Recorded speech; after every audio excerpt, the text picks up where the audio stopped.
Hello, আসসালামু আলাইকুম। কেমন আছেন সবাই? আশা করি ভালো আছেন। আজ আবার একটি নতুন রেসিপি নিয়ে এসেছি। সেটা হলো নারকেলের দুধ দিয়ে বাইন মাছ।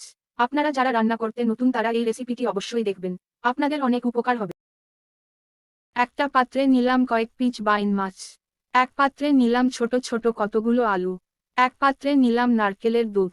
এখন আমি আলুগুলো কিছু পরিমাণ হলুদ ও কিছু পরিমাণ মতো লবণ দিয়ে মেখে নিলাম।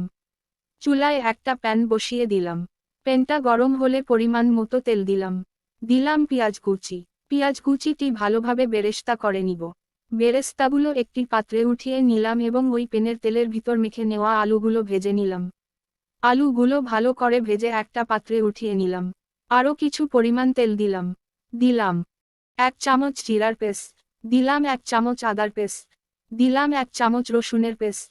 সাথে দিলাম স্বাদমতো লবণ। একটু সামান্য সময় নেড়েচেড়ে নারিকেলের কিছু পরিমাণ দুধ দিলাম। দিলাম হাফ চামচ লাল মরিচের গুঁড়ো। দিলাম হাফ চামচ হলুদ।